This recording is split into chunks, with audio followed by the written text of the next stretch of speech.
പുതിയ KPCC പ്രസിഡന്റിനായി ചർച്ചകൾ വേഗത്തിലാക്കി കോൺഗ്രസ്. ഫെബ്രുവരി 15-നുള്ളിൽ പ്രഖ്യാപനമുണ്ടാകും. കൊടിക്കുന്നിൽ സുരേഷിനാണ് മുൻഗണന. ബെന്നി ബെഹനാൻ, ഷാഫി പറമ്പിൽ എന്നീ പേരുകളും ചർച്ചയിലുണ്ട്. സണ്ണി ജോസഫ് തെരഞ്ഞെടുപ്പ് കളത്തിലിറങ്ങുന്നതിനാൽ പുതിയ അധ്യക്ഷന് താൽക്കാലിക ചുമതലയാണോ എന്നതിൽ ആശയക്കുഴപ്പം ഇപ്പോഴും നിലനിൽക്കുന്നുണ്ട്.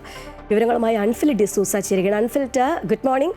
നിലവിലെ സാഹചര്യത്തിൽ സണ്ണി ജോസഫ് മത്സരിക്കട്ടെ എന്നാണ് പാർട്ടി നിലപാട്. അതിനാൽ തന്നെ ആർക്കായിരിക്കും നറുക്ക് വീഴുക എന്നതാണ് എല്ലാവരും ഉറ്റുനോക്കുന്നത്. നേരത്തെ തന്നെ കൊടിക്കുന്നിൽ സുരേഷിന്റെ പേര് ഈ ഒരു സ്ഥാനത്ത് പരിഗണിച്ചിരുന്നു. പക്ഷേ അന്ന് സണ്ണി ജോസഫിനായിരുന്നു നറുക്ക് വീണത്.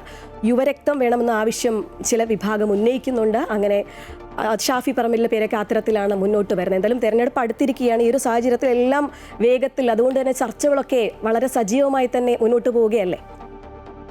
Shriya, good morning Shriya. തീർച്ചയായും, കാരണം എത്രയും വേഗത്തിൽ തന്നെ KPCC അധ്യക്ഷനടക്കമുള്ളവരുടെ പുതിയ അധ്യക്ഷനായിട്ട് ഒരാളുടെ പേര് നിയോഗിക്കുക, അല്ലെങ്കിൽ ഒരാളെ ആ പദവിയിലേക്ക് നിയോഗിക്കുക അടക്കമുള്ള ചുമതലകളിലേക്ക് എത്രയും വേഗത്തിൽ കോൺഗ്രസിന് കടന്നേ പറ്റുകയുള്ളൂ. കാരണം ഇപ്പോൾ പ്രതിപക്ഷ നേതാവിൻ്റെ യാത്ര ഇന്നലെ മുതൽ ആരംഭിച്ചിരിക്കുകയാണ്. അദ്ദേഹത്തിൻ്റെ കേരള യാത്ര, നവയുഗ യാത്ര. അത് ഒരു മാസത്തെ യാത്രയാണ്. ഫെബ്രുവരി 6 മുതൽ മാർച്ച് 6 വരെ നീളുന്ന ഒരു മാസത്തെ യാത്രയിലാണ് അദ്ദേഹം. അപ്പോൾ ഈ യാത്ര തീരുന്നതുവരെയൊന്നും കാത്തിരുന്നിട്ട് കാര്യമില്ല. കാരണം ഏറെക്കുറെ എല്ലാവരും കരുതുന്നത് ഈ ഫെബ്രുവരി അവസാനത്തോടുകൂടി വിജ്ഞാപനം ഉണ്ടാകുമെന്ന് തന്നെയാണ് പ്രതീക്ഷിക്കുന്നത്. അങ്ങനെയെങ്കിൽ അതിന് മുൻപ് തന്നെ സ്ഥാനാർത്ഥി നിർണ്ണയം അടക്കമുള്ള ചർച്ചകളൊക്കെ ഒരു ഭാഗത്ത് നടക്കുകയാണ്. പ്രത്യേകിച്ച് മധുസൂദനൻ മിശ്രയുടെ നേതൃത്വത്തിലുള്ള ചർച്ചകൾ പുരോഗമിക്കുന്നു. ഏറെക്കുറെ 2 ദിവസം അദ്ദേഹം ഇവിടെ ക്യാമ്പ് ചെയ്തു. ചർച്ചകൾക്കൊക്കെ സ്ഥാനാർത്ഥി നിർണ്ണയം, അതായത് 1ാം ഘട്ട സ്ഥാനാർത്ഥി നിർണ്ണയത്തിലെ ചർച്ചകൾക്കൊക്കെ ഒരു അന്തിമ രൂപമായതിനു ശേഷമാണ് അദ്ദേഹം മടങ്ങിയിരിക്കുന്നത്.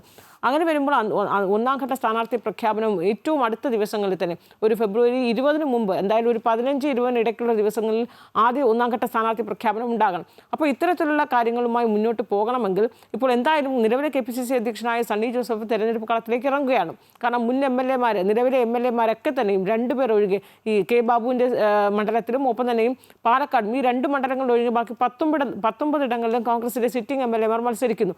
അങ്ങനെ വരുമ്പോൾ സണ്ണി ജോസഫ് കളത്തിലേറെ എത്രയും വേഗം ഇറങ്ങി പറ്റും. അപ്പോൾ അദ്ദേഹത്തിൻ്റെ മണ്ഡലത്തിൽ ഉറപ്പിച്ചു നിന്ന് പ്രചാരണം നടത്തണമെങ്കിൽ KPCC അധ്യക്ഷ പദവി ഒഴിയണം. അപ്പോൾ പുതിയ അധ്യക്ഷനെ എത്രയും വേഗം തന്നെ പ്രഖ്യാപിക്കണം. ഫെബ്രുവരി ഒരാഴ്ചയ്ക്കുള്ളിൽ തന്നെ പ്രഖ്യാപിക്കണമെന്നാണ് തീരുമാനമെടുത്തിരിക്കുന്നത്. അങ്ങനെയെങ്കിൽ ഫെബ്രുവരി 15-നുള്ളിൽ തന്നെ, ഏറ്റവും അടുത്ത ദിവസങ്ങളിൽ തന്നെ അത് സംബന്ധിച്ചൊരു പ്രഖ്യാപനം ഉണ്ടാകും. പക്ഷേ ആര് എന്ന ചോദ്യം വളരെ നേരത്തെ തന്നെ ഉണ്ടായിരുന്നു. ചർച്ചകളിലൊക്കെ തന്നെ ഉണ്ടായിരുന്നു. പല പേരുകളുമൊക്കെ ഉയർന്നു വന്നിരുന്നു. ഇതിലിപ്പോൾ ഏറ്റവും ഒടുവിൽ ഈ കൊടിക്കുന്നിൽ സുരേഷിനാണ് മുൻഗണന. അദ്ദേഹത്തിനായിരിക്കും സാധ്യത ഏറെ കൂടുതലെന്നാണ്.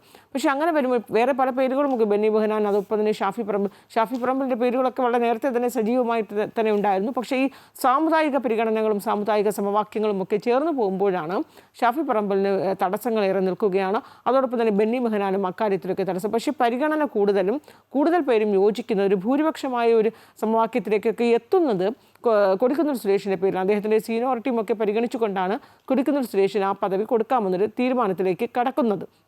പക്ഷേ അപ്പോഴും ഈ താൽക്കാലിക ചുമതല മതിയോ പൂർണ്ണ ചുമതല മതിയോ എന്നൊരു ചോദ്യത്തിൽ ഉടക്കി നിൽക്കുകയാണ്. കൊടിക്കുന്നിൽ സുരേഷ് തനിക്കിപ്പോൾ താൽക്കാലിക ചുമതലയാണെങ്കിൽ തനിക്ക് ആ പദവി വേണ്ട എന്ന്, കാരണം അദ്ദേഹം അത്രയേറെ സീനിയറായ ഒരു നേതാവാണ്. അദ്ദേഹത്തിന് താൽക്കാലിക ചുമതല വേണ്ട, പൂർണ്ണ ചുമതല വേണമെന്നൊരു ആവശ്യത്തിൽ അദ്ദേഹം നിൽക്കുകയാണ്. പക്ഷേ അത് വീണ്ടും ആശയക്കുഴപ്പത്തിലേക്കൊക്കെ പോകുന്നു. കാരണം UDF അധികാരത്തിൽ വരികയാണെങ്കിൽ ഒരുപക്ഷെ സണ്ണി ജോസഫ് മന്ത്രിപദത്തിലോ ഒക്കെ പോകുമായിരിക്കും. പക്ഷേ അതല്ലാത്തൊരു സാഹചര്യത്തിലേക്കാണ് കാര്യങ്ങൾ വരുന്നതെങ്കിൽ വീണ്ടും KPCC അധ്യക്ഷ പദവിയിലേക്ക് അദ്ദേഹത്തിന് മടങ്ങി വരുമ്പോൾ ഇത് ഈ താൽക്കാലിക ചുമതല തടസ്സമാകും. അങ്ങനെ നിരവധി ചോദ്യങ്ങൾ ഉയരുന്നുണ്ട്.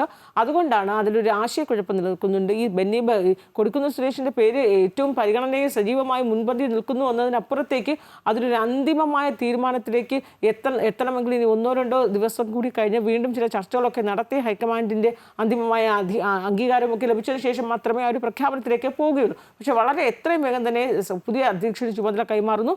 സണ്ണി ജോസഫ് അടക്കം തെരഞ്ഞെടുപ്പ് കളത്തിലേക്ക് ഇറങ്ങുന്നു. അതിന് ഒട്ടും വൈകേണ്ടതില്ല എന്നൊരു തീരുമാനത്തിലേക്കാണ് കോൺഗ്രസ് എത്തി നിൽക്കുന്നത്. എന്തായാലും എത്രയും വേഗം തന്നെ ആ പ്രഖ്യാപനങ്ങളിലേക്കൊക്കെ കോൺഗ്രസ് നേതൃത്വം കടക്കും. ശ്രീജ.